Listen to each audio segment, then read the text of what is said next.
Devido à GDPR, a nova regulamentação europeia e as discussões de proteção de dados que nós temos no Brasil, realmente a necessidade de novos negócios e a necessidade de adequação a esses novos arranjos regulatórios tem sido bem intensa. Então, lá no escritório, a gente tem feito em São Paulo essa atuação. Nós temos atuado também fortemente em Florianópolis, por coincidência. Vejo até alguns colegas aqui, mas tem sido momentos interessantes em trabalhar com a área de privacidade e proteção de dados. Mas vamos lá. Então, privacidade e proteção de dados, falar um pouco o que nós temos no Brasil, o atual momento das discussões entre o que existe e o que está sendo discutido no Congresso Nacional. Nós tivemos muitas movimentações nas últimas semanas, eu diria até nos últimos dias, e eu ainda bem ter essa atuação direta junto ao Congresso Nacional, posso dar algumas informações que talvez a grande mídia não tenha tido acesso ou também não tenha interesse em propagar. Eu não preciso falar aqui que nós vivemos que dados pessoais e dados não pessoais eles seriam considerados o novo petróleo. Essa expressão já virou até mesmo lugar comum. E até, Clarice, eu peço desculpa porque eu acho que eu vi um slide que você fez ontem no Rio de Janeiro que tinha exatamente isso aqui. Isso foi a capa, não a capa, mas uma imagem de uma reportagem feita pela The Economist no começo do ano passado, em que se falava dessa sociedade da informação, desse capitalismo movido a dados. Então, se tiver, eu já peço desculpa, Vênia, de antemão. E se nós vivemos numa sociedade movida a dados, eu prefiro dizer que nós vivemos a era dos grandes vazamentos de dados. A questão não é se nossos dados vão vazar, os nossos dados pessoais, os dados que nós, de alguma forma, compartilhamos com empresas, com governos, mas assim, quando eles vão vazar. Eu acredito que a maioria, ou talvez todos aqui, já tenham tido algum tipo de vazamento de dados que provavelmente vocês não têm conhecimento. Provavelmente muitos de nós chegaram a ter conhecimento sobre a magnitude ou os impactos que pode ter um vazamento de dados quando nós nos debruçamos a mídia caindo sobre o escândalo Cambridge Analytica e Facebook. Que, na verdade, não foi um vazamento de dados. Acho que é importante até deixar isso claro. Na verdade, esse é um dos grandes motivos pelos quais nós precisamos de um arranjo regulatório adequado de lei de proteção de dados, porque, se a gente for levar em consideração algumas leis ou algumas práticas que estavam, não foi um vazamento de dados, na verdade foi um compartilhamento de dados que, para o seu coletor originário, ele foi autorizado. Mas houveram alguns compartilhamentos que não foram do conhecimento e que houve uma desvirtuação das finalidades que levaram ao escândalo que provavelmente todos já conhecem. De dados de 300 mil pessoas que autorizaram a coleta dos seus dados por meio de um aplicativo, por meio de um teste de personalidade.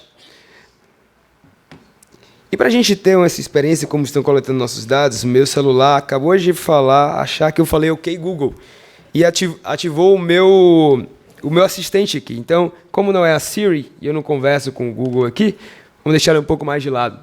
Para mostrar que nossos dados estão sendo coletados a todo momento. Mas, do caso do Cambridge Analytica, cerca de 300 mil pessoas fizeram um teste de personalidade para saber se eles eram mais propensos a determinados traços que a literatura clássica de psicologia consegue determinar. Os dados de cerca de 86 milhões de pessoas foram coletados. E aí, talvez para a maioria das pessoas isso seja algo surpreendente, mas eu posso dizer que a grande maioria das empresas que trabalham com a coleta de dados, a forma como esses dados foram coletados ela é trivial. A quantidade de dados que foram coletados ela é trivial. Nós temos empresas no Brasil, eu posso arriscar até mesmo empresas em Florianópolis, em que coletam uma quantidade de dados pessoais de todos vocês, de todos nós, muito maior do que 86 milhões de pessoas. Nós temos empresas no Brasil que têm dados de todos os nossos quase 200 milhões de habitantes. Nós temos empresas no mundo que têm literalmente dados completos, todo um relatório de quase metade da população. Eu, particularmente, conheço empresas e eu já tive acesso a bancos de dados que exatamente, da última vez que eu os vi, tinham acesso aos dados pessoais de 2,8 bilhões de pessoas. Eu não estou falando de Facebook. Eu estou falando de empresas que realmente o seu modelo de negócio é baseado na coleta e na venda de dados pessoais. E eu acho que aqui é importante deixar uma outra premissa, que Facebook, Google e talvez esses grandes elefantes que a mídia cai em cima, na questão formal, eles não vendem nossos dados. Eles são o nosso principal ativo. Eles fazem algum tipo de tratamento, inferências e conclusões sobre os dados pessoais. Mas vender os dados como a mídia passa não é exatamente o modelo de negócio deles. Nós temos sim empresas que fazem isso, mas não é o caso. Só que essa coleta massiva de dados pessoais, eles leva justamente a vivermos esses escândalos que não se limitam a acontecer fora do país. No Brasil, nós temos vários casos de vazamento de dados e uso indevido dos dados. E a toda semana nós temos um novo caso. Desde o começo do ano, eu posso apenas citar alguns que estão aqui. Nós tivemos Uber, nós tivemos Netshoes, nós tivemos Movida, nós tivemos a FMU, que é uma das principais universidades de São Paulo, que os dados de 500 mil alunos e ex-alunos vazaram. Nós tivemos e vários deles começaram investigações. Então, eu posso dizer, e agora nós tivemos outras recentemente investigações, e a cada semana diferente nós temos um novo incidente de segurança da informação que chega ao nosso conhecimento simplesmente pela mídia. E não porque as empresas tenham a sua diligência de informar isso, porque, claro, isso vai ter um grande impacto na sua reputação, como a gente vai poder ver. E não estamos falando apenas de dados cadastrais ou históricos de transações comerciais, como algumas empresas vieram à tona e disseram, não tem problema. Os dados que vazaram foram apenas dados como nome, RG, CPF, endereço, e-mail, dados que todo mundo compartilha, que não tem tanta importância. Acho que não é bem esse o caso. Mas para tentar rebater um pouco essa ideia, nós também tivemos grandes casos de vazamento de dados sensíveis, dados de saúde, talvez os dados mais íntimos que nós possamos ter. E aqui eu apenas escolhi um por ano, no caso de saúde, em que até mesmo os dados do presidente Michel Temer, os dados de saúde e todo o seu relatório prontuário médico puderam ser acessados por meio do site, alguns sistemas do SUS, que foi descoberto uma vulnerabilidade. E aí também escuto de muitas empresas e muitos atores, tudo bem, os dados vazaram, as pessoas não se importam. Mas tudo bem, os dados vazaram, a legislação brasileira ela não traz nenhuma penalidade. Ninguém se importa, nós não temos investigação com relação a isso. Também não é o caso. Tá? A cada semana, o Ministério Público do Distrito Federal, e agora mais recentemente, antes de ontem, o próprio Ministério Público Federal, eles iniciam procedimentos investigatórios contra empresas, e aqui eu cito apenas algumas, que inclusive já assinaram acordos em que eles devem informar a todos os titulares dos dados sobre o vazamento e o que as empresas estão fazendo para tentar mitigar os eventuais danos que podem acontecer a essas pessoas. Danos que podem ser pecuniários, podem ser que alguém crie um cartão de crédito falso, pode ser que crie uma conta falsa, pode ter um furto de identidade, que não é na verdade um furto, mas o uso não autorizado da identidade. Pode ser que compras sejam feitas no seu nome, como também esses dados podem cair em mãos de alguém que está tentando coletar e criar bases de dados que vão ser vendidas no mercado. E pode ter certeza, tem muitas e muitas pessoas e empresas que vendem bases de dados que são coletados sem a devida autorização, e até mesmo isso é um fator complicador em diversas negociações, que no contrato você vai ter que ter um objeto lícito, e aquela base de dados que foi coletada ilicitamente, ou até mesmo por meio de vazamento, ela não pode ser considerada um objeto lícito dentro do contrato. Então, nós temos hoje o Ministério Público do Distrito Federal tem investigações contra Vivo, contra Netshoes, contra Uber, contra Cambridge Analytica, contra Ponte SA, contra Facebook, e a lista só cresce.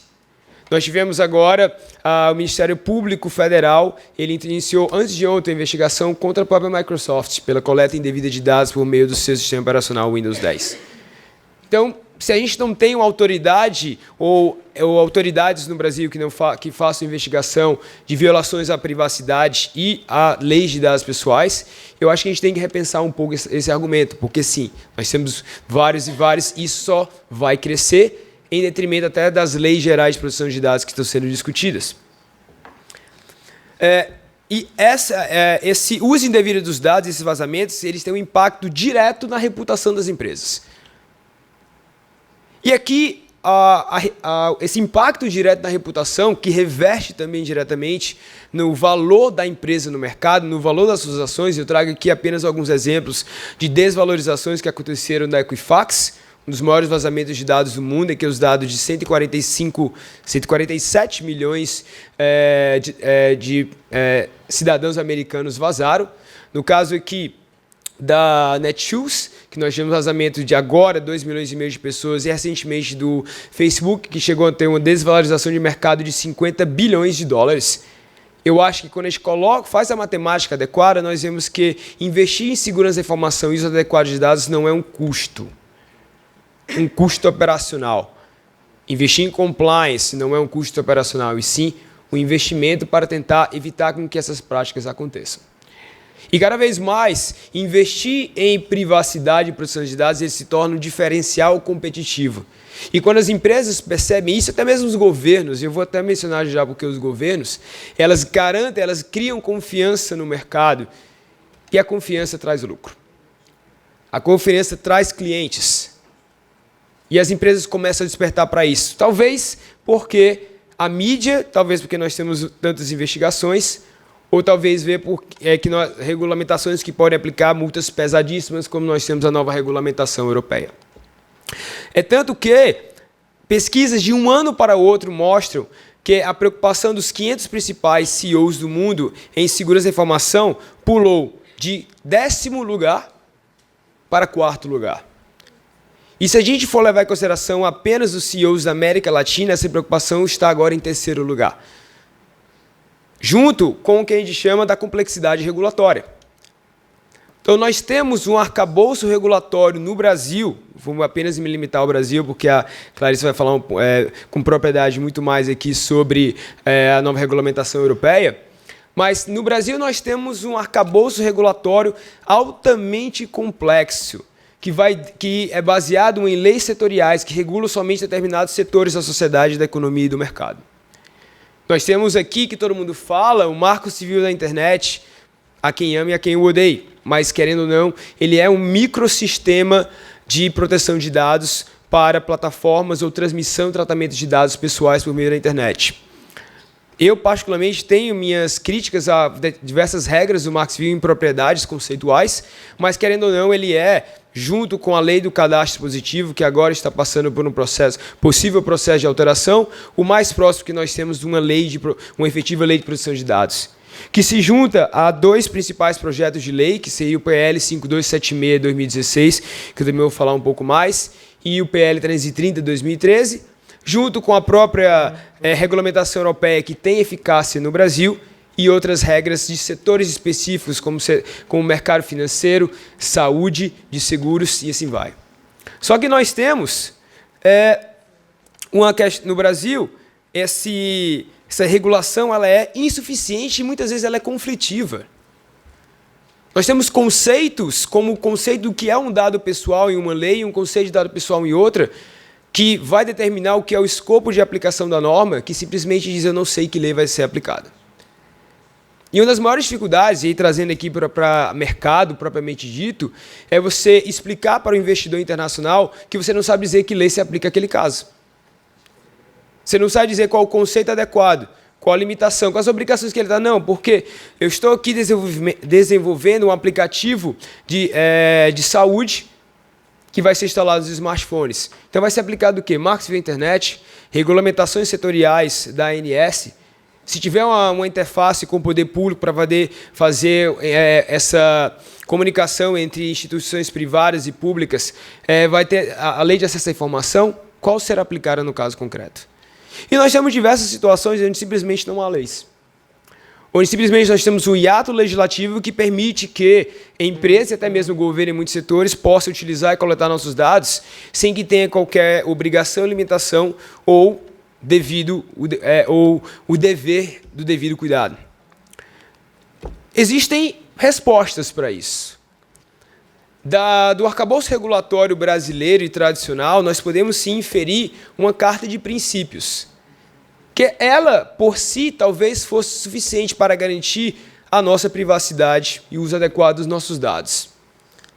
Só que a carta de princípio, como o professor Coriolano aqui falou muito bem, ela se torna aqui um mandamento de otimização que muitas vezes, por si, não traz instrumentos adequados para garantir a efetividade e a aplicação da norma. E é por isso que hoje se discute no Brasil uma lei geral de proteção de dados. Nos moldes similares que nós temos em mais de 100 países no mundo e que nós temos no sistema europeu. Uma lei geral de proteção de dados pessoais, diferentemente de regulações setoriais, ela se aplica a todo e qualquer situação em que houver, online e offline, em que houver a coleta e o uso de dados pessoais. Uma lei geral ela vai se aplicar desde os dados que vocês colocaram aqui quando entraram aqui no evento do OAB, com seu nome, que justamente foi coletado antes, seu RG, seu CPF e outras informações, seu e-mail. Vai se aplicar a todas as empresas do vasto parque tecnológico de Florianópolis. Vai se aplicar para a compra que você faz no mercado. E vai se aplicar para altas formas de cruzamento de dados, incluindo inteligência artificial e machine learning e perfilhamento e outras. Então, nós, pelo menos, conseguiremos suprir algumas lacunas que existem.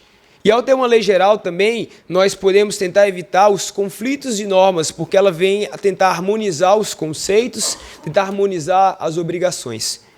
Então, hoje, nós temos dois grandes projetos que estão sendo discutidos no Brasil. Acho que falar um pouco do contexto político, ele se torna interessante. O PL 5276 de 2016, acredito que muitos de vocês que atuam de alguma forma com direito digital já tenham ouvido falar dele, também do PL 330 do Senado, ele é fruto de 8 anos de discussões. Eu trabalhei em 2015 como consultor do Ministério da Justiça na redação desse projeto de lei. Então, fora isso, ele que me é caro, por eu ter trabalhado diretamente nele, ele, na minha visão, seria o mais adequado que nós teríamos dentre as redações atualmente em discussão. Por ter passado por 2 consultas públicas, 2.500 contribuições de atores nacionais e internacionais, 13 audiências públicas e várias versões. E o próprio pai do projeto, ele tem essa influência do arcabouço regulatório europeu. E, em paralelo, nós temos o projeto de lei 330/2013 em trâmite no Senado, que, por algumas razões, está um pouco mais à frente nessa corrida pela aprovação da lei. Mas, poxa, isso está sendo discutido há 8 anos. Será que a gente vai ter uma lei de proteção de dados agora? Bem, se você tivesse me perguntado isso há 2 meses, provavelmente eu ia dizer, não vamos ter agora. Só que do mesmo jeito que um tal de Edward Snowden ajudou a aprovar o Marco Civil da Internet e as próprias regras de proteção de dados que nós temos do Marco Civil da Internet, apressadas que foram, e por isso algumas impropriedades, nós temos o caso Facebook, Cambridge Analytica, que acelerou as discussões desse projeto de lei. Acelerou ao ponto que um terceiro concorrente surgiu do nada e quase que passou à frente. O próprio governo federal elaborou um projeto, uma nova redação do projeto de lei, que seria um substituto a esse que está em trâmite no Senado, e queria que ele fosse aprovado, por algumas razões que vão além daquelas que são anunciadas pela grande mídia. O Brasil precisa de uma lei de proteção de dados para entrar na OCDE. Uma das grandes pautas do governo atual, do Ministério das Relações Exteriores, é a entrada do Brasil na OCDE. A OCDE tem leis e regras e guidelines de proteção de dados desde 1980, que influenciam a Convenção 108 de 81, Diretiva Europeia de 95, e levaram também agora essa atualização, como o professor Manuel pode falar com muito mais propriedade, a nova regulamentação europeia. Só que havia aqui algo curioso com relação a esse projeto de lei que estava sendo discutido, gestacionado pelo pelo governo, na Casa Civil especificamente. Ela tirava o governo de aplicação da lei. Então, nós teríamos uma lei de proteção de dados para o setor privado e nós teríamos uma permissividade do governo, que é quem mais coleta dados pessoais em qualquer lugar do mundo. O governo ele vai coletar muito mais dados nossos do que Google e Facebook somados.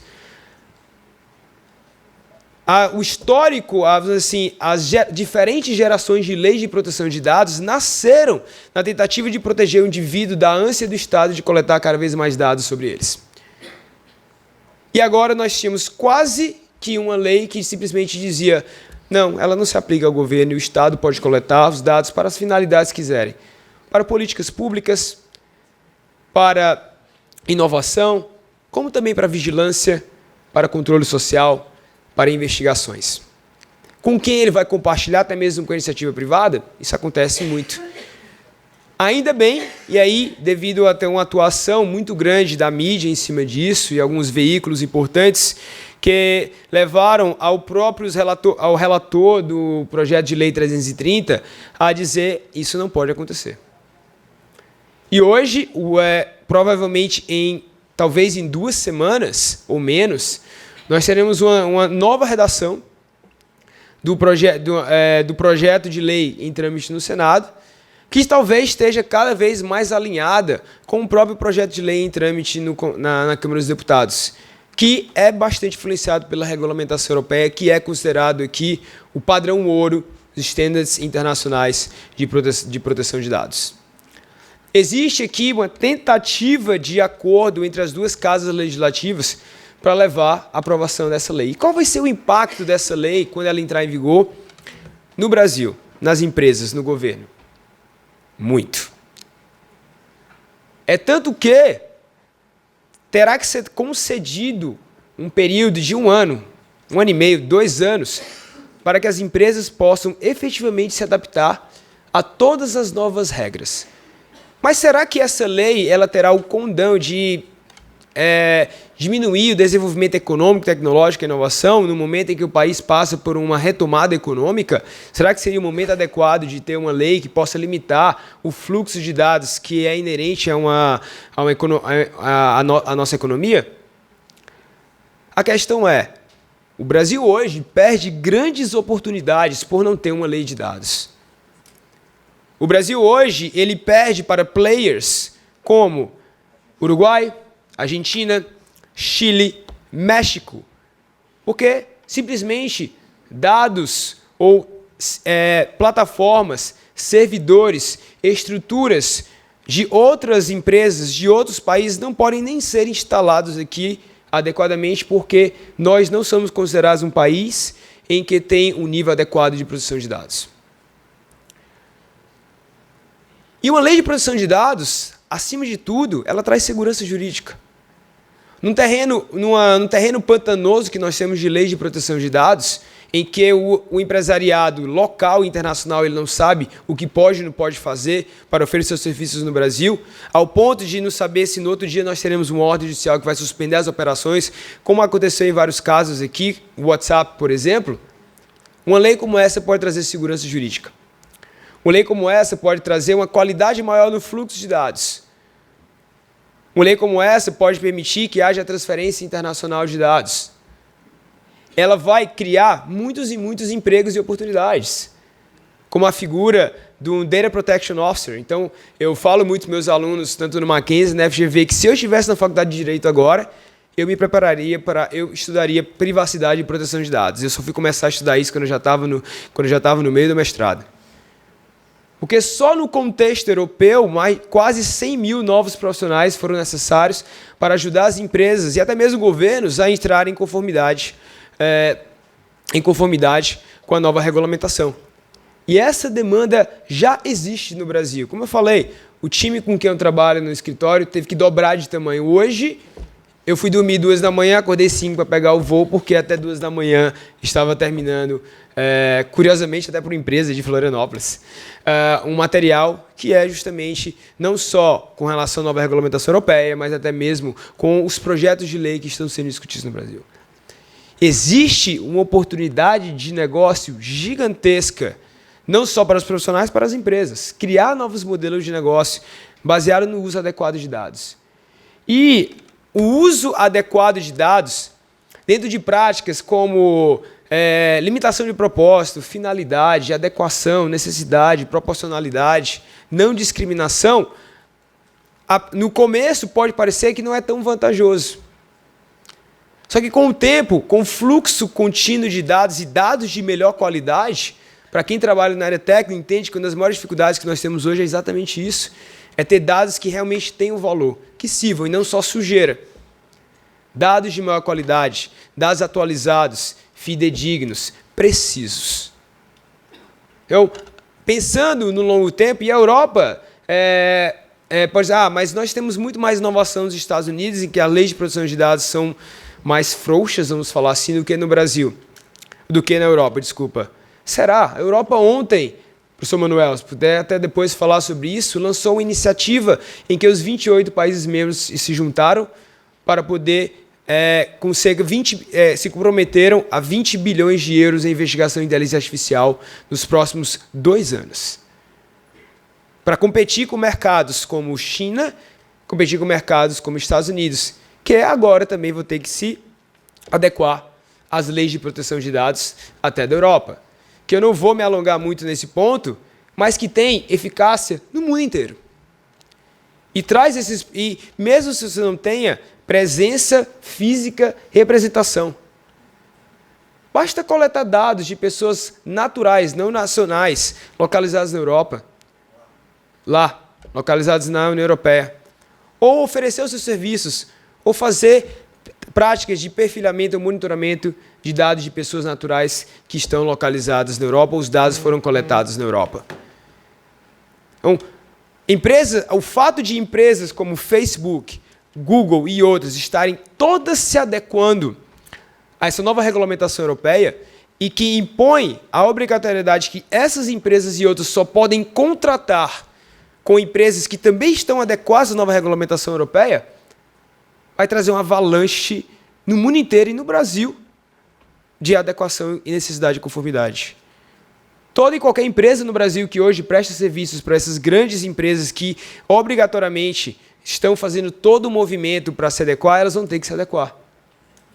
E não existem profissionais suficientes no mercado brasileiro para ajudarem com isso. Então isso se torna, novamente, eu digo, uma grande oportunidade. Deixei repetido. Então, para ficar dentro do meu tempo regulamentar, pessoal, acho que a gente tem, primeiro, novamente, parabenizar pelo evento. É sempre importante ter esse tipo de discussão. Acho que ela é extremamente necessária num polo tecnológico como é Florianópolis. E eu deixo aqui meus contatos para quem quiser depois tiver qualquer interesse. Eu convido a visitar o site do nosso escritório. Nós temos vários e vários estudos, inclusive sobre leis brasileiras de proteção de dados e as leis europeias. Obrigado, pessoal. Bom dia.